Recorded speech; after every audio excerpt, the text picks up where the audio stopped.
ভাইয়েরা আমার, ভাবিরা আপনাদের, আজকে আমি বড়লোকস ভাবি। কেন বড়লোকস ভাবি জানেন?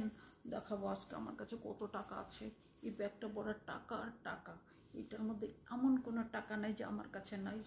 ইউরো আছে, ডলার আছে, আরও কত কিছু আছে। তো দাঁড়ান দেখাই এক এক করে কী কী টাকা আছে আমার কাছে। দেখেন কত টাকা। কারণ এখন না হয় আমি গরিব হয়ে গেছি, কোনো একটা সময় আমি বড়লোকস ভাবি ছিলাম না। যখন বড়লোকস ভাবি ছিলাম তখন তো ট্রাভেল করছি, অনেক ট্রাভেল করতাম। তো ট্রাভেলের সূত্রে ধরে আমি আর আমার ছেলে খুব কালেকশন করতে পছন্দ করতাম। যেমন বিভিন্ন কারেন্সিস, টাকা, প্লাস ওই যে sugar bag, perfume, plus stamp, এগুলো খুব আমরা মা ছেলে কালেকশন করতাম, খুব ভালো লাগতো। এখন তো বয়স হয়েছে, বুঝুন না, এখন এগুলো পোলাপানের কাজ করলে ভালো লাগবে। ছেলেও বড় হয়ে গেছে, আমারও বয়স হয়ে গেছে, এখন এগুলো বললে মানুষ বলবে না পাগল ছাগল। তাই দেখেনি যে এখানে কত কত দেশের টাকা আছে। শ্রীলঙ্কা, মালয়েশিয়া, সিঙ্গাপুর, তারপরে নেপাল, তারপরে আরও অনেক দেশের, যত এশিয়ার যত দেশে আর কি ঘুরছি।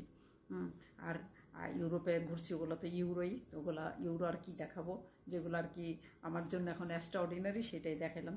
তো এই যে মানুষের দেশের টাকা নিয়ে আমার এত মাথা ব্যথা না, আমার মাথা ব্যথা যেইটা নিয়ে সেইটা আপনাদের সাথে শেয়ার করি। এটা এখানে রেখে দিই যত্নের সাথে। আমার মাথা ব্যথা হলো এই যে আমার দেশের টাকা নিয়ে। আহা,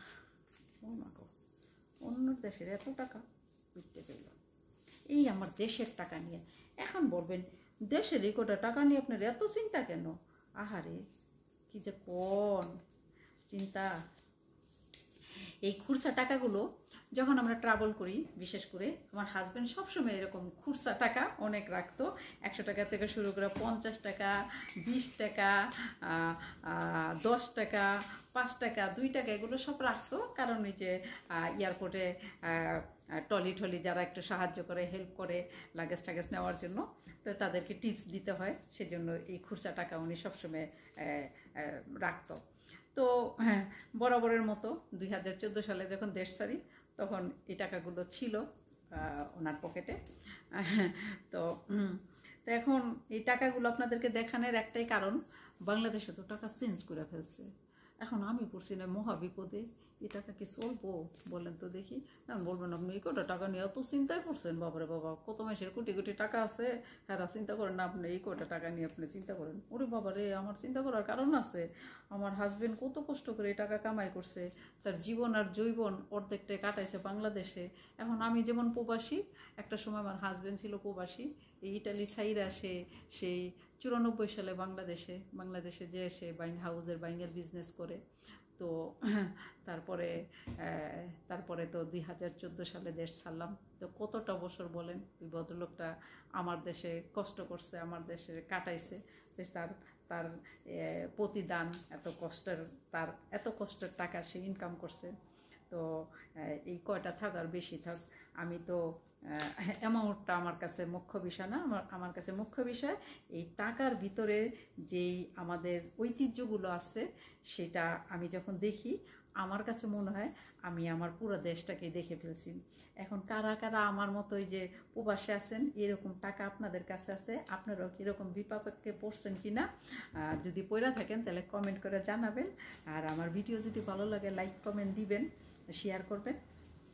তো দেখেন এই টাকার মধ্যে কি নাই। এই যে এখানে আমাদের কি জাতীয় মসজিদ বাইতুল মোকাররম, আমাদের জাতীয় নেতা বঙ্গবন্ধু শেখ মুজিবুর রহমান। এখন এর কথা শুনলে অনেকের আবার অ্যালার্জি উঠে যাব। যাক, আমার ওইসব নিয়ে তো মাথা ব্যথা নেই, কার অ্যালার্জি উঠবে না, কার মাথা ব্যথা করবে।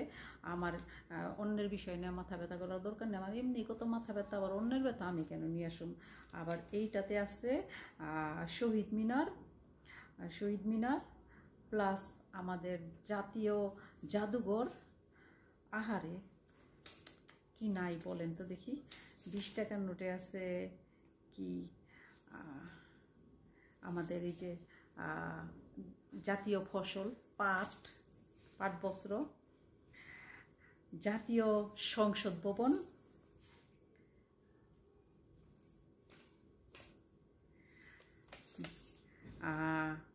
ঐতিহ্য মহিষাল মহিষ একই। এটা লালবাগ কেল্লা,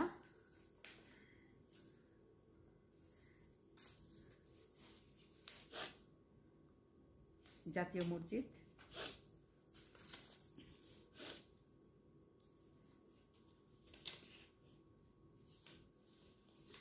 তারপরে গেল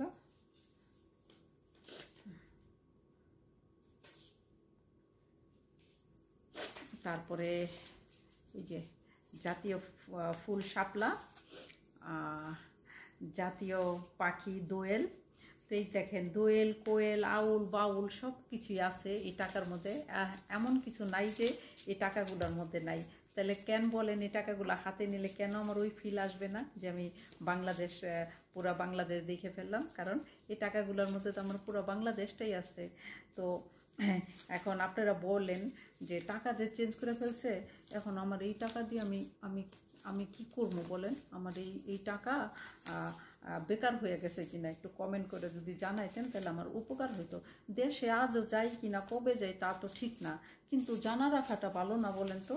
ইয়ার পরে নেইমা যদি পরে একটা বিড়ম্বনার মধ্যে পড়ি, পরে আমার টলি কেউ আমার হেল্প করলো, হেল্প করে যদি বলে যে ম্যাডাম মানি টাকা, হ্যাঁ, তা আমি তো বলবো নো টাকা, কারণ টাকা তো নাই আমার কাছে, আর যেই টাকা আছে এটা তো কোনো কাজে দিবে না। তাহলে আবার তারা বলবে ম্যাডাম কোথা থেকে আসছেন? ইটালি থেকে? তাহলে ইউরো। তখন আমি বলবো নো ইউরো, টাকাও নেই ইউরোও নেই, দিবটা কি?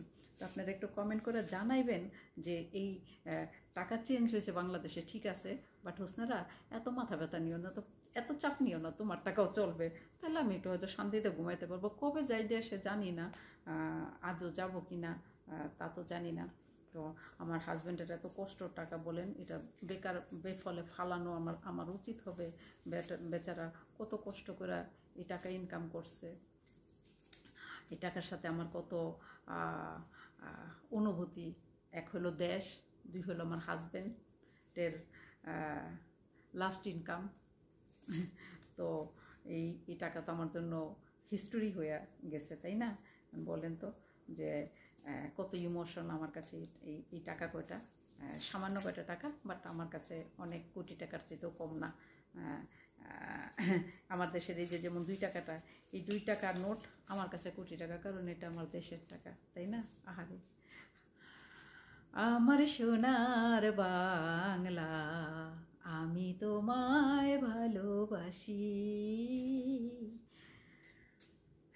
এটা হলো আমার সোনার বাংলাদেশের টাকা।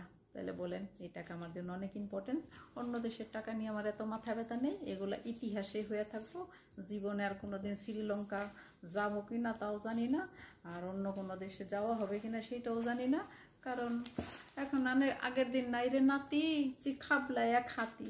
কারণ হাজব্যান্ড থাকতে চদর করে ঘুরছি, চদর করে খাইছি। এখন হাজব্যান্ডও নাই, এই শহরের বাইরে ওর বয়ে যাই না, যদি হারাই যাই। এখন বলবেন মা গো মা কি কয়, এত একটা স্মার্ট মহিলা বলে হারাই যাবো?